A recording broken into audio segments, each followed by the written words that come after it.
So yesterday we have studied electric current, okay, and the formula used to calculate the electric current, unit, device, and all those things we have studied. So one question I gave wrong, that is how ammeter is connected in a circuit. Okay, so answer is series. Okay, answer is series, but most of the students asked and I clarified it. And many students sent their answers, but most of the students have not said. Very good. So I think you are not watching and you have no time to write, it seems. Okay, it's left to you. Again, this lesson will not be taught in the school. Okay, so that you have to remember. So now we can go for the next concept about the electric current. So you know that suppose this is a conducting wire. Okay, it's a conducting wire. Imagine it is made with copper. Okay, it is made with copper. Copper is a good conductor. What is conductor? A substance which allow the electric charges or electric current to pass through them, or called conductor. Copper is a conductor. Okay, copper is a conductor. So now you know that in every material, okay, every material, it is made up of atoms, isn't it? It is made up of atoms. So these atoms are there, you know, they are the minute particle, invisible particle. You have studied in chemistry. These particles are always in motion. Okay, it always vibrate like this. Okay, it's vibrate inside this conductor. Atoms are vibrating and they are closely packed. They are closely packed. Okay, they are closely packed. All these things you have studied in the primary classes. There is a cohesion force between the atoms. Atoms are very close in solid, little bit away in liquid, and in air they are totally free. Okay, so now these atoms are closely packed in a conductor. So but in a conductor, you know that if you want to pass the electric current, which one has to move? Electron has to move. You know, electron has to move. The flow of electron is called electric current. Flow of electric charge is called electric current. Which charge? Electron. Not only electron, I told positive charges are also moving in the opposite direction. Both takes place simultaneously. Okay, not only the flow of electron, there is proton is also moving, but we consider electron. So what I am telling is these atoms are closely packed. Okay, atoms are closely packed. When the atoms are closely packed, electrons, though they are closely packed, electron can pass through the conductor. Okay, electron can pass through the conductor. Okay, electron can pass through the conductor. So these electrons, whenever it is passing through, the vacuum between these closely packed atoms, in between the atoms, there is empty space, so it can flow easily. So electron having certain speed. Okay, electron having certain speed. Comparatively, it is compared to the speed of electron is nothing but speed of light. You know the speed of light, 3 lakh kilometer per second. You know, 3 lakh kilometer per second. 3 lakh kilometer per second. It is the speed of light. So electrons are also compared to the speed of light. But here, what I am going to say is, so I will use one new word that is called the drift speed. Okay, what do we say? Drift speed. What is the drift speed? The average speed of electron. The average speed of electron in a conductor is called drift speed. Why we are using the average? Means all the electrons never move in the same direction. So to say the speed, all those speeds are taken as an average. So the average speed of electron is called drift speed. Remember, you can expect the question in the examination. The average speed of electron in a conductor is called drift speed. Okay, is called drift speed.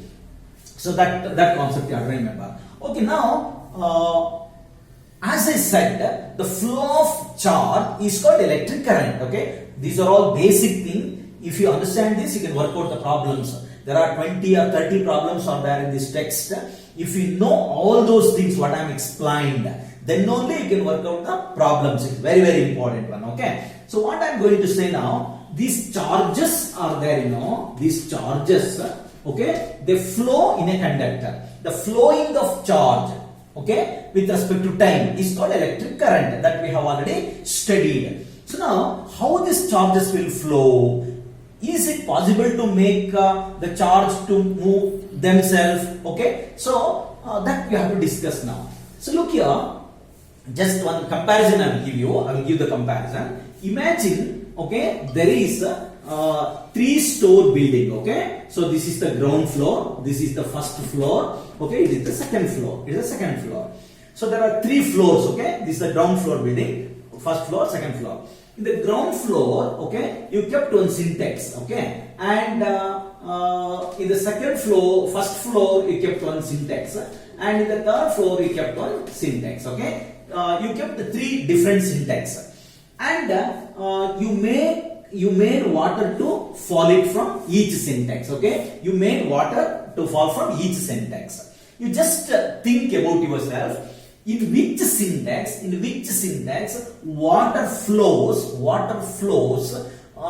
quickly, okay, or fastly? In which syntax? You know that in the third syntax, so water can move very fast, okay, very fast.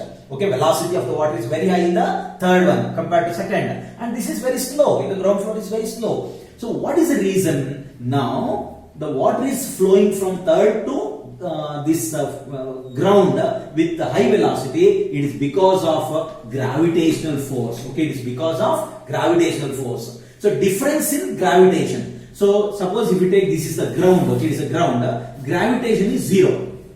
Okay, gravitation is 0. So when you move up, automatically gravitation force increases. Here the gravitation force is stronger here.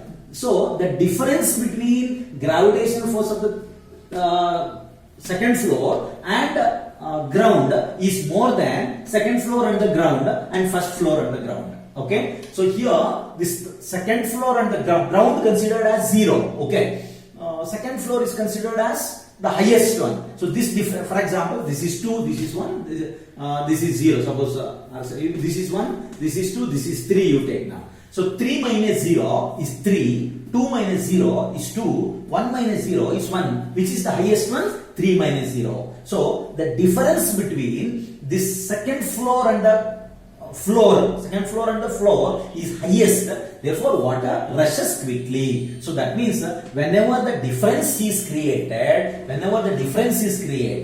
then it can flow. Water can flow. So if there is no difference, imagine it's a level. Okay, so there is no difference. You put some water here, it will not flow. It will not flow because it is a plane surface. Suppose if you make little slope, then water rushes down. So if you make water to move, there must be the difference. Okay, difference. Okay, so now the same principle I will explain the electric current. This is not necessary. Okay, ನಾನು ಈಗ explain ಮಾಡಿದೆ ನಿಮಗೆ, ಇದು ಬೇಡ ನಿಮಗೆ ಯಾಕೆ charge move ಆಗುತ್ತೆ ಅಂತ ಹೇಳಕ್ಕೋಸ್ಕರ ಮಾತ್ರ ಇಲ್ಲಿ ಹೇಳಿದೆ. ಅಂದ್ರೆ ಇಲ್ಲಿ ವಾಟರ್ ಮೂವ್ ಆಗಬೇಕು, ಹೈಯರ್ ಲೆವೆಲ್ ಇಂದ ಲೋವರ್ ಲೆವೆಲ್ ಗೆ ವಾಟರ್ ಮೂವ್ ಆಗಬೇಕಾದ್ರೆ ಅಲ್ಲಿ ಗ್ರಾವಿಟೇಷನಲ್ ಫೋರ್ಸ್ ಬೇಕಾಗುತ್ತೆ. ಯಾವುದಕ್ಕೆ? ವಾಟರ್ ಮೂವ್ಮೆಂಟ್ ಗೆ. ಹಾಗಾದ್ರೆ ಚಾರ್ಜ್ ಹೇಗೆ ಮೂವ್ ಆಗುತ್ತೆ ಅದನ್ನ ನಾವು ನೋಡ್ಬೇಕು. ಅದನ್ನ ಹೇಳಕ್ಕೋಸ್ಕರ ನಾನು ಈ ಎಕ್ಸಾಂಪಲ್ ಅನ್ನ ನಿಮ್ಗೆ ತಗೊಂಡೆ. ನೀವು ಕ್ವಶನ್ ಕೇಳಿದ್ರೆ ವಾಟರ್ ಟ್ಯಾಂಕ್ ಸಿಂಟೆಕ್ಸ್ ಅಂತೆಲ್ಲ ಬರೆಯಂಗಿಲ್ಲ. ಓಕೆ, ಸೊ ನಿಮ್ಗೊಂದು ಸ್ವಲ್ಪ ಕಂಪ್ಯಾರಿಸನ್ ಬರೋಕ್ಕೋಸ್ಕರ ನಾನು ಕೊಟ್ಟಿರೋದು. ಈ ಫರ್ಗೆಟ್ ಅಬೌಟ್ ದಟ್. ಈಗ ಎಲೆಕ್ಟ್ರಿಕ್ ಚಾರ್ಜ್ ಮೂವ್ ಆಗಬೇಕು. ಓಕೆ, ಒಂದು ವೈರ್ ತಗೊಂಡಿದ್ದೀರಾ. This one end is A, another end is B. Okay, A ಇಂದ ಬಿ ಗೆ ಮೂವ್ ಆಗಬೇಕು. ಈ ಎ ಇಂದ ಬಿ ಗೆ ಮೂವ್ ಆಗಬೇಕು ಅಂತಂದ್ರೆ ಈ ಚಾರ್ಜ್ಗಳು ಮೂವ್ ಆಗಬೇಕು. ಎಲೆಕ್ಟ್ರಾನ್ ಅಂತಾನೆ ಅಂದ್ಕೊಳ್ಳಿ ನೀವು. ಚಾರ್ಜ್ ಮೂವ್ ಆಗಬೇಕು ಅಂದ್ರೆ ಒಂದು ಫೋರ್ಸ್ ಬೇಕಾಗುತ್ತೆ. ಓಕೆ, ಒಂದು ಫೋರ್ಸ್ ಬೇಕಾಗುತ್ತೆ. So that force make the charges to move. Okay, make the charges to move. Clear? So what is that force? ಅದನ್ನ ಇವತ್ತು ಸ್ಟಡಿ ಮಾಡಬೇಕು. ಓಕೆ, ಅದನ್ನ ಇವಾಗ ಸ್ಟಡಿ ಮಾಡಬೇಕು. ಕ್ಲಿಯರ್?